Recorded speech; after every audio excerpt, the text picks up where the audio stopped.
guests, welcome to the Ag Committee. Appreciate you coming out today. I realize it is Monday, but we're kind of under a crunch to make sure everything fits in the slots as we go forward. So we are going to go back to deliberation on wildlife and parks today, so we get that finished up and move forward, and then we will do hearings for the other parts of the week.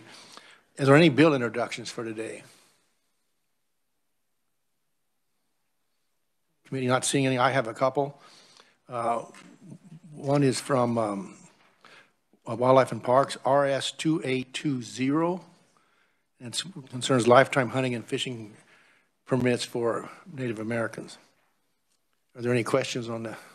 Any objections to the bill? Seeing none, the bill is introduced. The next bill introduction is from the Department of Agriculture. It's the numbers are RS 2906, and it comes from the Department of Agriculture and concerning animal facilities inspection program. So we're working on that because we have to make some modifications to that. Any questions or objections? Seeing none, the bill is introduced. Does anybody else? I'll ask one more time so I don't miss any. Anybody else have a bill introduction? Today's the last day for committee bills. Okay. Thank you very much. Committee will move into we're in the recommendation stage for wildlife and parks. And at this time, we had a couple of questions when we adjourned last time before we was interrupted with all the snow. To finish that up, it's the only one we're going to do today, but we need to get it done so we get squeezed in for the rest of the week. So with that, I'll call Mr. Secretary Lovelace to answer questions. And I believe where we left off is there was a question about Department of Administration. So correct. Welcome to the committee. Thank you, Chairman Kirshen and members of the committee. That's the question we did finish up on last week was about the increases in administration in the fiscal year 22 budget from the fiscal year 21 actuals. And I have four main points I'd like to address to cover this. First, the total increase is about $2 million, and part of that, just as overarching kind of issues, had to do with COVID. We had things that we had planned to do in 20 and 21 that with COVID coming on, we simply weren't able to do. And so we ended up moving those monies forward so that we could still do that work. And a good example of it is in capital outlay. We had an increase of about $377,000, and the great majority of that is for trucks that we have when our trucks reach a certain mileage, then we turn those over based on recommendations from Department of Administration. And we had trucks that we were planning on purchasing earlier that we weren't able to, so we moved that forward, and that explains a portion of that. So that's the first thing I would mention. The second thing is that we have, well, I mentioned to you the other day that we've reduced some positions in the senior administrative ranks. We have increased some positions, and the first one I'd point out are around maintenance. We have about 200 facilities across the state between our administrative offices like here in Topeka and our main headquarters in Pratt, but we've got regional offices and we've got 28 parks with associated buildings, and then we have public lands, roughly 150 public lands scattered throughout the state for public access for hunting and fishing. And but historically, this agency has never had any real oversight focused on any one person when it came to those facilities. So we have people that do maintenance and are responsible for maintenance scattered all across the state. But what we've done in the last few years is hired a person to oversee that, somebody who had building facility maintenance certifications and experience. And our effort there was to provide some oversight, some coaching, some long-term planning, and some preventative maintenance that we just haven't had in the past. So what I recognized was There was a lot of variability across the state in terms of how the kind of expertise that we brought to managing those facilities. And with the addition of this position, our goal was to be more, have a broader view and to inject that expertise that he had based on his training and experience across our state. And so what you'll see is an increase in, let me look where it's at, in our facilities under repair and servicing, 52,400. You'll see an increase there because with his working with people across the state, we recognize that things like air conditioning units were ready to fail, and in the past, unfortunately, they usually failed, and then we were dealing with it then. Now we're trying to work ahead of those things, roofs, you know, parking areas, things like that. Instead of waiting until they actually fail, we're trying to catch those earlier, save some money, and provide better services. So that's our effort there. So that's been and some increases in that direction. The other thing we've done in terms of positions, with the loss of tourism over to commerce, we've added a marketing position. We still work very closely with tourism as far as marketing our outdoors, but it's common sense to me that when you have a great thing to offer like the Kansas Out of Doors, you're foolish if you don't market it with some expertise.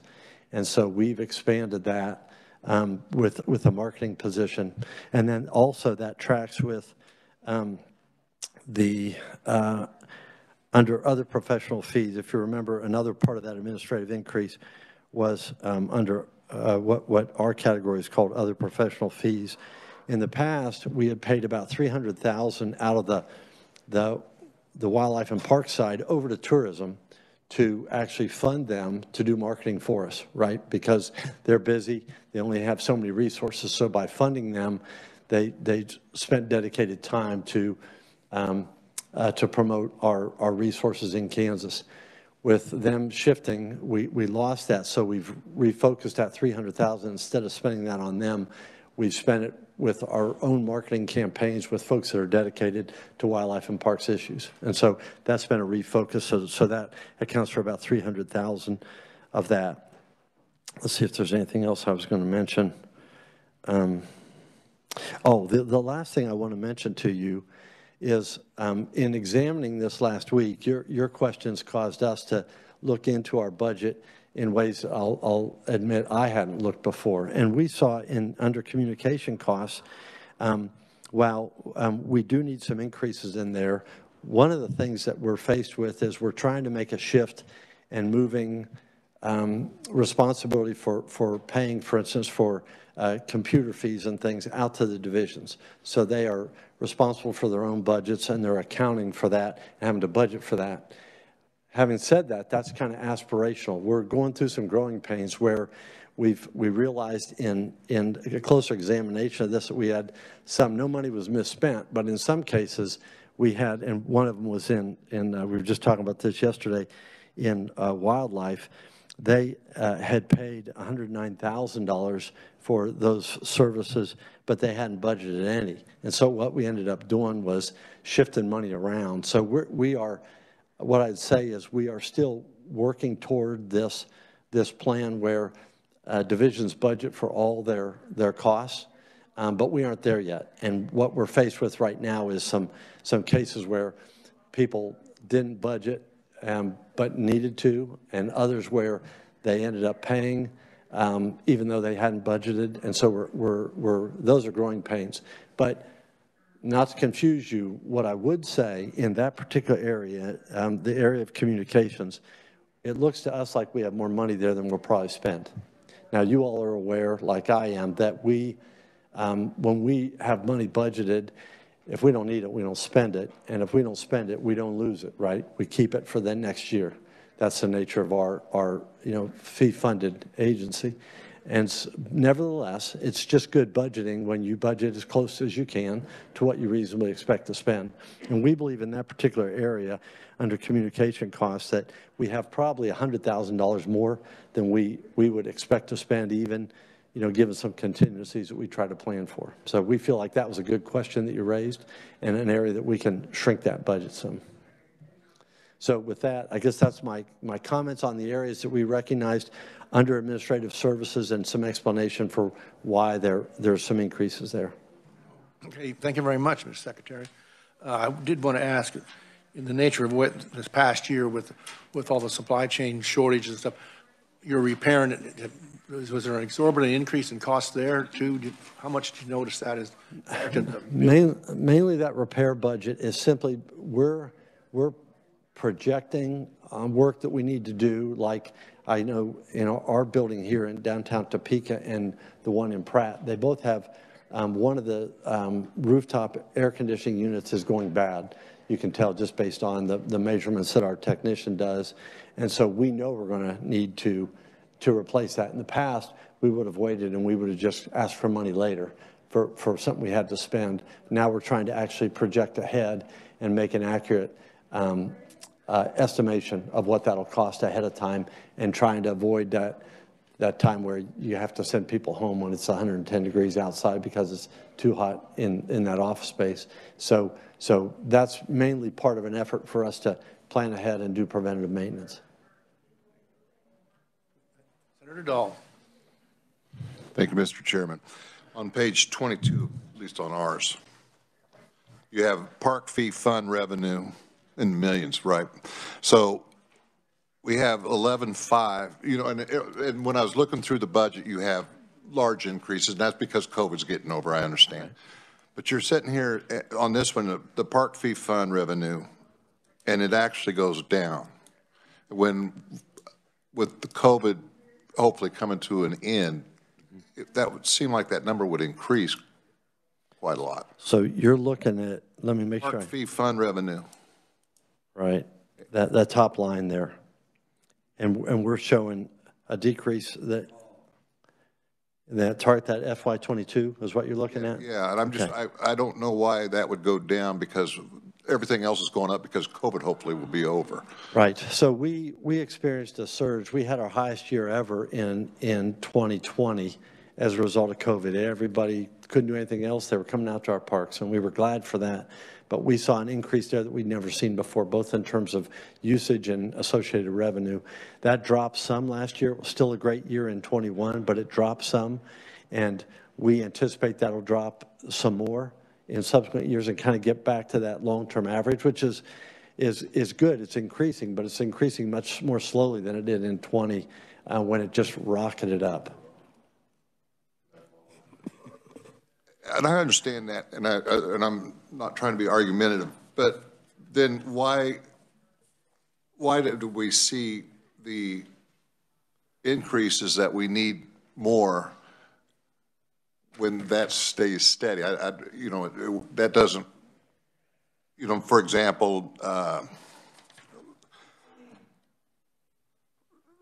administrative, for example, that goes up $1.5 million. You kind of explain that, but right. It would seem like if you're going to have a decrease in visitors and stuff, the administration should stay flat also. Well, there's no doubt. There's definitely costs associated with increasing number of visitors, right? You have to have more staff online, longer hours, all that. We're thinking they're going to go down now, right? Right, but those costs, right, for personnel hours, for instance, will go down some. We won't have to work as much overtime to cover all those extra visitors. However, the facility costs they remain in place. Facilities age, and you still have to keep up with them. One of the examples we talked about the other day, particularly with parks, was we did have a lot of damage a couple of years ago due to flooding. We're still trying to catch up with that, and so we'll be doing that for a few years, frankly, trying to come up with the money to improve those roads. The electrical service opened up some campgrounds that we still haven't been able to open yet, simply because we haven't had the money to pay for reestablishing those asphalt, parking areas and roads.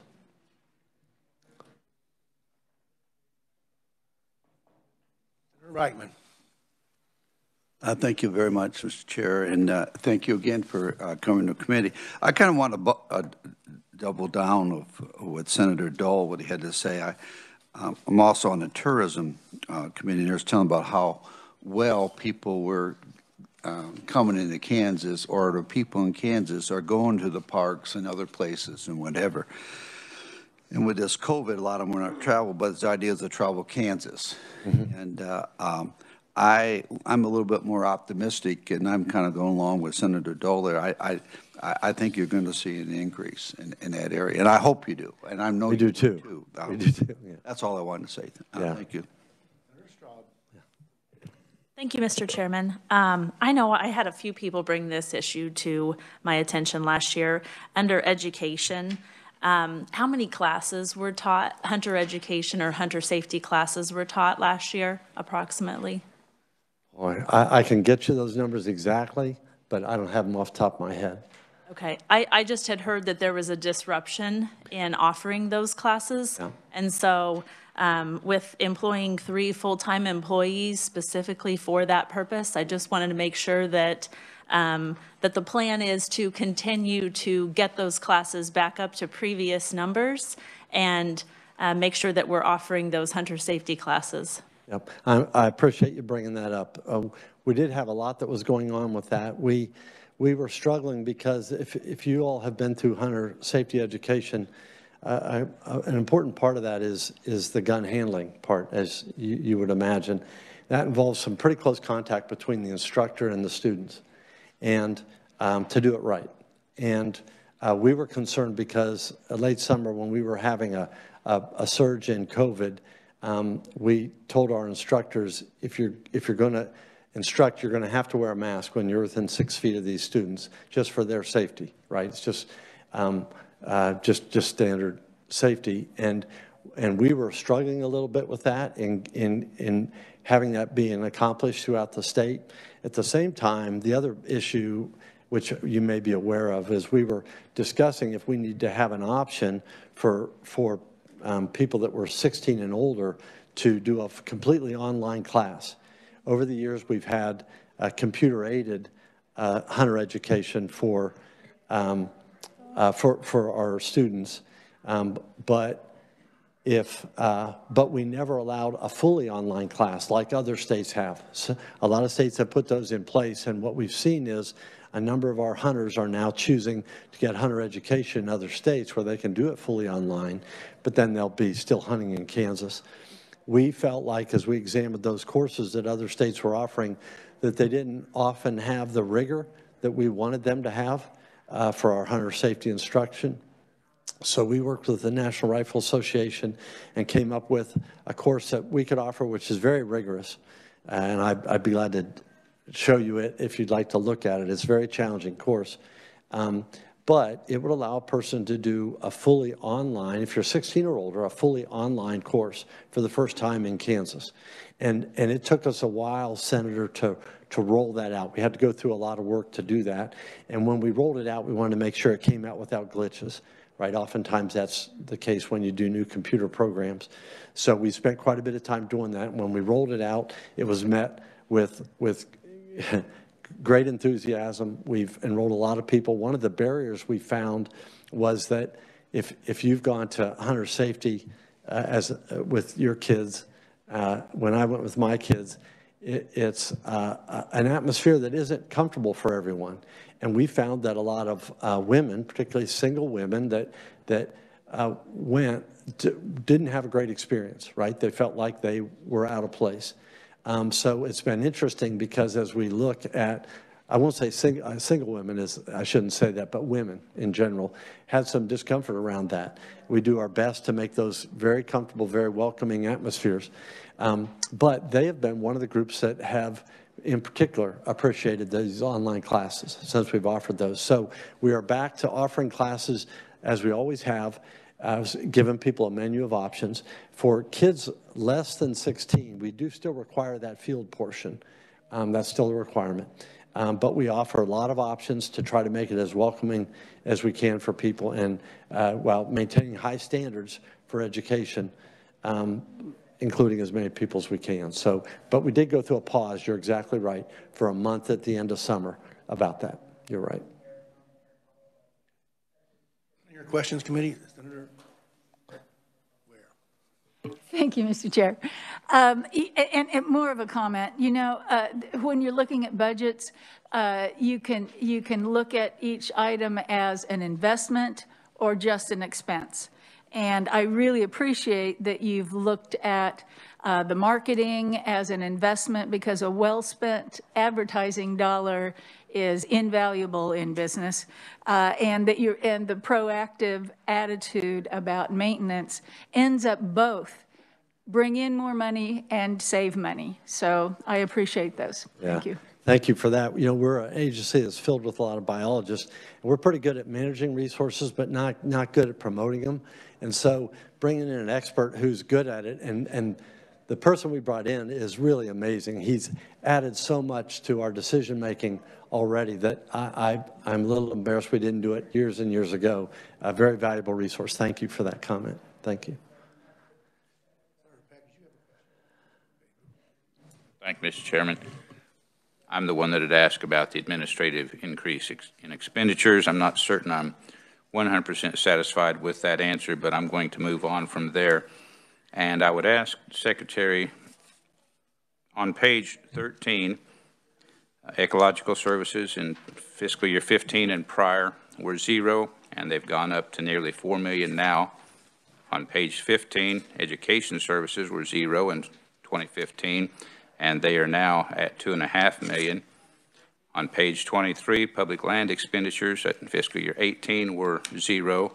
Now they are, well, it looks like it's around 15 million in round numbers. And then finally, on wildlife on page 25 was zero through fiscal year 18, and now we're at 15 million. And I realize that we're talking fee funds, we're not talking state general fund, but can you answer any of the question, the one question for all of these? Why were they at zero and now they're significantly millions of dollars? Right, so Victoria did these summaries. I might ask her to help me to get started on that. Thank you, Mr. Chairman. So over the years, Wildlife and Parks has just rearranged some of their budgetary programs. So like, for instance, on ecological services on page 13, the sentence underneath says, prior to fiscal year 2016, ecological services was budgeted within the Fish and Wildlife program. So they haven't changed so much in that program how much they're expending. They've just broken apart certain programs to provide more transparency to exactly like what's fish, what's wildlife, what the ecological services. So they just rearranged their budgetary programs over the years. And I'd be glad to go through those individual ones. If I can get a little bit of time, I'll go back and check and be glad to get back to you on that. The other thing we've done, Victoria's aware of this also, a couple of years ago, we were examining our budget and what we're delivering to the legislature, and we realized there were some funds that we were that were unrestricted funds that weren't under your purview. We didn't at that point need to get your permission to spend those, but we didn't think that was really a good way to run the agency. So we took those funds and we included them in our budget, and it's caused for a couple years our budget to change. And the reason for that change, as Victoria just mentioned, in that case wasn't because we're spending more necessarily, but because we're showing things that weren't shown in the past. So that's our effort to be as transparent as we possibly can and share with you all the information we have on how we're running the agency. But if I hope somebody's helping me with notes, and I'm glad to look up those individual areas and can get back to you. But in general, we haven't gone through big changes in terms of what we're spending, just like Victoria said, but we have shifted some how we're trying to represent those to be more clear on what we're doing and who's doing it. Thank you, Mr. Chairman. I don't find, and I realize I'm looking rather quickly, I don't find where we have a historical perspective on fish and wildlife program.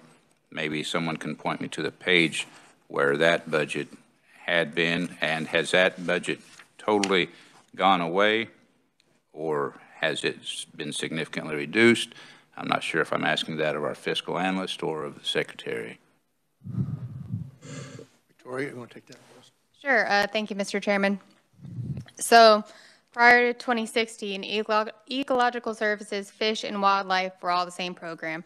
In 2016, they broke out ecological services. On page 17, you'll see fish In 2019, they broke out fish from public lands and wildlife. So fish, wildlife, ecological services, and public lands are all now separate programs. So over the years, they've just broken it out further and further. And education? Education is also its own, on page 15 and 16 is also its own program. Okay. Well, thank you, Mr. Chairman. I'm going to need to do a little more looking. Thank you. Okay. Yeah, well, I appreciate you raising those questions, and we're glad to dig into that with you. Over on that topic, the transition over to commerce, how did that go, and was there any cost involved with switching, making changes to that? It really went well. We still work closely with them, but they've hit the ground running over there. The great benefit that we saw with that is commerce is really about promoting business, and tourism fits right in with that. So it was really a natural fit, and hopefully Senator Reichman, being on that tourism committee, has kind of seen that in play.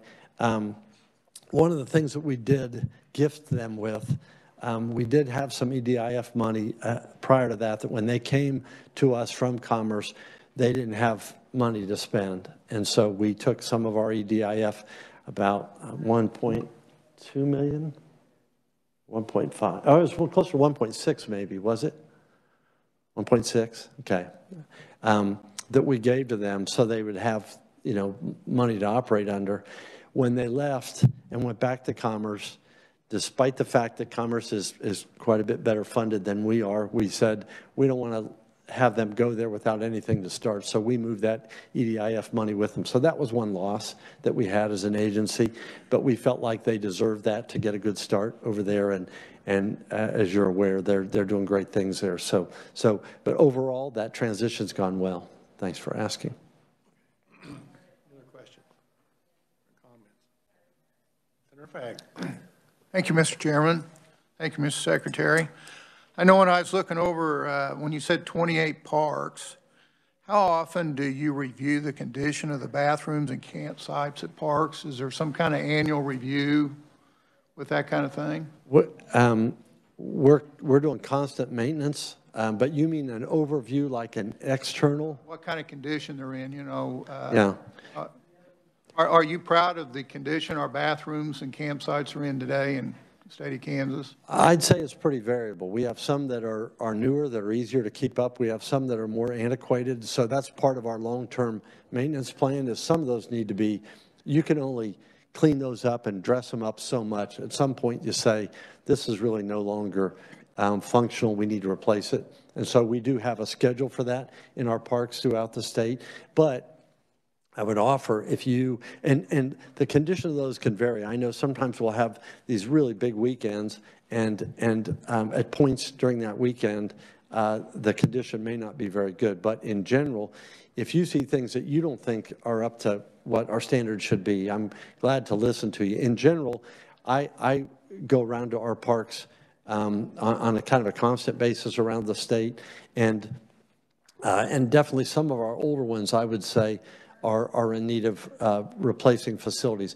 Old shower houses, particularly, those at some point get to where you just can't dress them up anymore, and we need to replace them. So we do have a regular schedule for that we're developing now.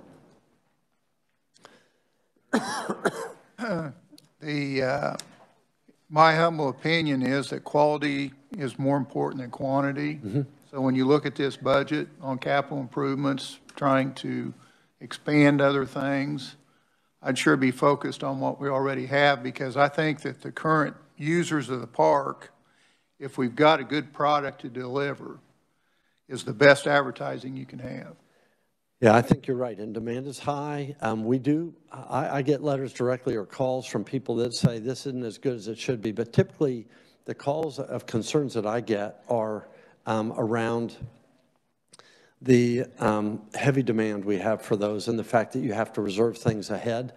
We developed a reservation system a few years ago that's been very popular, that's enabled a person to plan. It used to be kind of first come, first serve, and families couldn't plan around that. They'd travel to the park on Friday night and find all the places were filled. So we instituted a reservation system, and now some people are saying, hey, I decided on Thursday night I wanted to go camping this weekend, and I couldn't find a spot. And so there's trade-offs with all that. We still try to retain some on-demand sites so that a person could theoretically show up Friday night and find a spot, because you can't reserve those. But the great majority we do reserve, and there's high demand. So I think people feel like the facilities are still destination spots for them.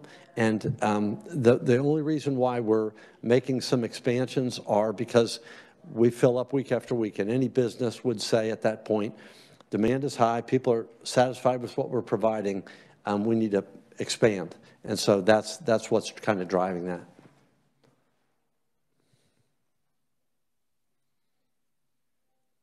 Any other questions or comments? Senator Peck. Thank you, Mr. Chairman. Since we're looking to make a recommendation on this budget, I'm going to move to the supplemental enhancement request. As I see on page 9, under the fisheries equipment, you're requesting $350,000 or budgeting $350,000 for 5 boats. Well, my math says that's $70,000. Has the agency been shopping around for boats, and it's going to be $70,000 for what we need? Right. That's a very good question. So those are electrofishing boats. So, yep, thank you. I appreciate that. I thought that was a technique to make me nervous. Yeah, those are electrofishing boats. And if you haven't ever been out electrofishing with us, you need to let us know and come along with us. It's a specialized sampling technique that we use for certain species, to draw them up from the bottom to where we can net them, weigh them, measure them, take scale samples or whatever, and then release them unharmed. So it's a very effective technique that we use. But the equipment's pretty specialized. When I started fisheries work back in the 80s, we were using equipment manufactured by an outfit called Cofelt. They were the only game in town, and they sold their equipment all across the country. When I've been out, since I've taken this job, we're still using Cofelt equipment. And the problem is Cofelt went out of business years ago. You can't replace parts and everything. So we're in a situation where we're having to shift to the next generation of equipment. The good news is it's more effective. It has a wider range of frequencies that you can use to target different species of fish more effectively. It's safer, right? That old equipment was not as safe as the new equipment is, and it's quieter. As you can imagine, having a generator there in the boat a few feet from you can get pretty noisy, and so hearing protection is needed, and reducing communication between people creates danger, right, when you can't communicate effectively. So we can't replace that old equipment, plus the new equipment is more effective, and so that's why those boats are pricey, because of that new equipment. Thank you, Mr. Chairman. If I may follow up, the equipment you have, is that something that you can trade in or sell for something of value, or is it just scrap now? Yeah, I'm afraid it's going to be scrap. However, I'll tell you, we've been using that same equipment, trading parts and pieces for years to keep things running when we couldn't get equipment from the manufacturers. So in some cases, fabricating equipment that we can't get manufactured anymore. So we will definitely try to market that to other states that haven't replaced their units yet. And we are replacing these kind of one by one. So we'll continue to consolidate our equipment and keep things running until we can replace with these new piece of equipment, everything in the fleet. But we'll definitely try to market those and get some money out of those.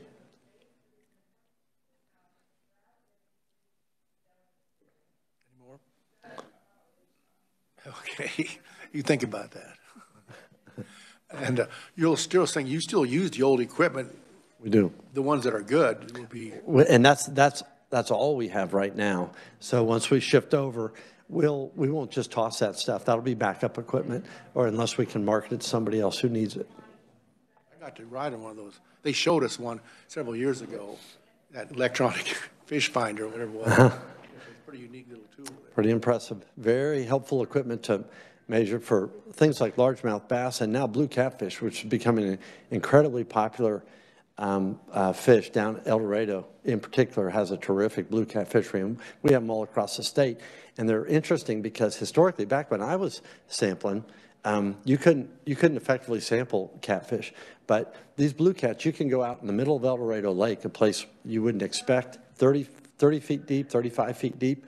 you wouldn't expect to find a fish. You can go in the middle of the day and pull up these blue casts from that depth, given the new frequencies that we can use now that we didn't used to have. So much more effective at targeting specific species based on the ranges of this equipment that we just didn't used to have. So pretty neat. Really good. You don't rent that boat out, do you? Rent it out. I would to you. No. Yeah, you could use it, but it would be at your own risk. You'd be less more discreet, I guess, if you used that old telephone that you used to have, to kind of shock up fish. I'm sure you don't have one of those, but that's the old school.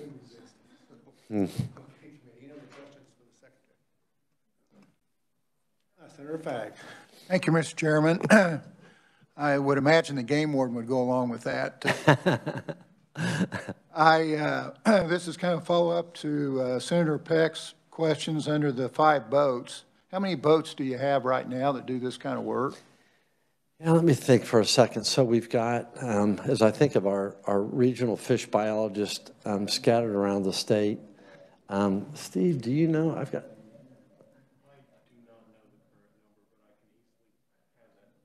Yeah, if we pulled out a map, we could go around and tell you where those are.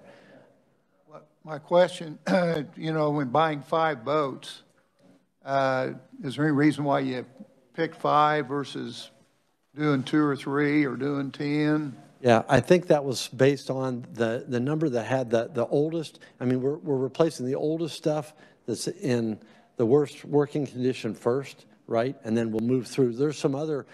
Over the years, we've replaced some with equipment that was updated. Now it's still not what's really available now, but it's still functioning, and we can get replacement parts for that, somewhat new equipment. So that's still in use, right? We're replacing those boats where we have those old electronics that just are given out on us, and we can't effectively replace. And at the point where it compromises the integrity of the data, that's when we say, okay, we really have to make a change here, besides the safety and other things that we improve. Thank you. Anybody else? More questions asked? Thank you very much, Mr. Secretary. And very welcome. And the offer does stand as far as going out with us to see shocking. We do it in every part of the state, so we'd love to take you out with us. So thank you. Committee, our next step is we have to make a recommendation for 22 and 23. We can write into the Ways and Means Committee recommendations like the boats or that kind of, if you so desire. We can put that as a supplement in the recommendations if you want to add something without. Senator Peck. Thank you, Mr. Chairman. I don't know that I want to add anything at this point, but on the enhancements request, page 9, the public affairs, they're requesting $24,000, $15,000 to print Spanish material. This is Kansas. This is the United States. The official language of Kansas is English. I prefer that all of our materials be printed in English, and persons who are in the United States, if they want to go to our parks, our fishing lakes, they need to learn to read English. So I'm not in favor of catering toward any language other than the official language of the state of Kansas. And then $9,000 for subscriptions to key newspapers. I don't know what key newspapers are, but that seems rather excessive to me, particularly if you subscribe online. And if newspapers really want subscribers, their rates won't be that high. So my point in bringing that up, I would like for us to, in our report, make a recommendation to the Ways and Means Committee that this committee does not agree with request number 4 under the supplemental and enhancements request. All right. You want to make that a form of motion? Yes, sir. Have the motion. Is there a second? Second by Senator Straub. Senator Ware. Given that the point of the Spanish language instructions are to expand the use of our facilities in whatever way they might be. And given that the community that it's there to assist is very careful to do things right, it's a really small amount of money. I believe that it's the right thing to do on many levels in many ways to spend that small amount of money. Thank you. Any other questions or comments? Senator Straub. Thank you, Mr. Chairman. And I believe I brought this question up the other day about the public affairs request that Senator Peck is referring to. And, you know, my concern is not so much that, yes, it's a population that's very careful to follow the rules of our wildlife and parks, but if they're so careful to follow the rules, they know that there are countless apps that will translate any PDF document that you copy and paste into it. And so I really just don't feel that this is a need. We're in 2020, and people, if they're out doing these things, if they're accessing our parks and hunting, they know how to find those things. And if they're looking for the rules, and it's something I think we could provide upon request, but it's unnecessary to print a bunch in another language that we don't even know if that will serve, you know, it's $15,000. We don't even know if that will serve 150 people. That's $100 a person. There are free apps online that will translate anything into just about any language you want. So I agree with Senator Peck, and I think we should remove that from the department's request. Okay, any other comments or questions? Senator Peck. Thank you, Mr. Chairman. When I look at $24,000 in the size of this budget, that kind of catches that's getting awful picky. The other part of this is that when you look around, I agree with what the senators are saying, but there are so many other areas that we do this in. So why do we pick wildlife and parks to do this different? So that's my opinion. I just think that once you do this for this one department, this one area, it probably ought to be something looked at over the whole. There's a lot of other areas to look at. So that's my opinion. Thank you. Okay. Senator Reichman. Thank you, Mr. Chair, and I do appreciate the discussion and different viewpoints. I think I have to go along with Senator Fagg here. There's particularly my area, state, there's very, very heavy Hispanic, and if we're going to help, I don't see where 15,000 is very much when you're talking about this agency's budget. And if we're going to help, and I understand there's apps. I understand that sometimes you may not have it and so on and so forth. But I would just, I would agree with Senator Fagg on this one. Thank you. Okay, any other questions? Senator Francisco. Thank you, Mr. Chair. I'm one of those people that's technologically challenged, and so I would hate to have to depend on an app. I'm also, know that I have some relative who teaches physics at the University of New Mexico, a native Spanish speaker, and he is wanting to have his family come and visit from Mexico. So this is, I don't think we want to say Kansas is only for Kansans. Kansas is for all the rest of people in the United States and in the world to enjoy. We have some great fishing. We have some great hunting. I want to be welcoming. I'd like to see this stay in the budget. Senator Straub. Thank you, Mr. Chairman. Being from the central part of the state and right in the middle of the Central Flyway, we have people from all over the world come for the bird watching and hunting also. Kansas has some of the best whitetail deer hunting in the world. So I think, where do we draw the line? At what language do we stop printing everything in? I just feel like this is unnecessary. It's not meant to be discriminatory to any one language or another, but it's just not necessary. And there are many other options in order to translate our publications into other languages. So thank you. All right, committee. Victoria, you want to tell us what you've written in for the motion? Thank you, Mr. Chairman. I was actually going to ask the clarifying question. Is the motion to actually delete the 24,000, or do you just want to send a note to Senate Ways and Means that this committee does not agree with the 24,000? So either actually deleting the money or just a note. I wanted to clear that up. Thank you, Mr. Chairman. To answer that question, it was to delete, to not allow request number 24 to be funded, or to be, that we would delete this request.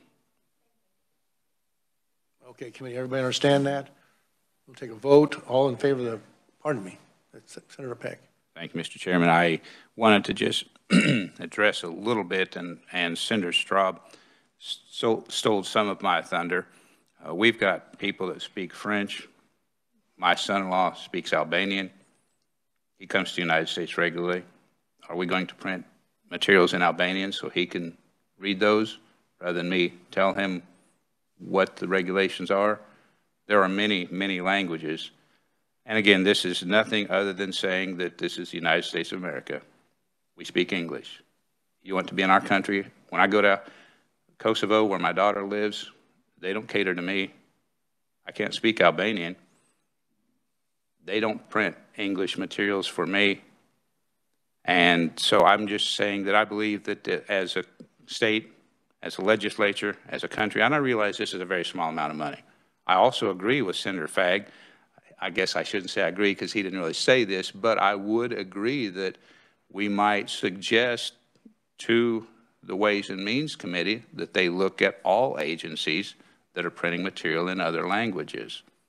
And if it were an issue where there were no other possible options for foreign language individuals, that would be one thing. But as has been adequately communicated, online, you can translate anything into any language. My wife frequently will translate Facebook posts from Kosovo in Albanian into English, and they don't always flow well. I'm also curious as to what Spanish language we will be using. The reason I say that, I did not know, but we have individuals in our area from various Spanish-speaking countries, and they have different dialects. They can't even hardly communicate with each other. I didn't know that. I had a translator go with me once on a business deal, and the translator I was using and the person I was talking to, they were having trouble communicating or understanding, because even though it was a particular language, Spanish, they just weren't communicating. The message was not getting across. So I don't know, before I yield the mic, I don't know, Mr. Chairman, if we would want to add that we encourage the Ways and Means Committee to look at all areas, all budgets that are going to be printing materials in different languages. And then, of course, the Ways and Means Committee, they can disregard our suggestion, we know that, or they can use it as, because we're serious about them looking at something. And then if they don't, that's their choice. Each committee has a choice to do whatever. But I just thought that I would mention that, because I think we should put in this in our report. Thank you, Mr. Chairman. Okay. Senator Dahl. Thank you, Mr. Chairman. This is not Kosovo. Any other comments or questions? Senator Fagg. Thank you, Mr. Chairman. One thing that if you go out to the lake today, they have a lot of signage that's already that way, is my understanding. Is that true, Mr. Secretary? So we're doing that kind of thing. The other thing I would tell you is that the largest school district in Kansas, the #1 nationality is Hispanic. So I think trying to understand, I think the kids would be learning English, but mom and dad might not. So there's more people in that area than we realize, is what I would say. Thank you. Senator Francisco. Thank you, Mr. Chair. I'm pleased to serve on the Human Trafficking Commission, and I know that they want to make sure that their material is available to lots of different people. We're not going to obviously be able to do every language, but I don't think that means we should limit ourselves to one. Anybody else? Not. Restating the motion is to recommend to remove the 24,000 with the recommendation to Ways and Means to look into other states to see what how'd you say that? Mr. Chairman, other agencies, other state agencies, and I understand if we've already got signs, we're not going to take the signs down, but for future expenditures or current expenditures in the current fiscal year. Everybody clear on what you're voting on? Okay. With that, all in favor of the motion, signify by saying aye. Aye. Opposed, no?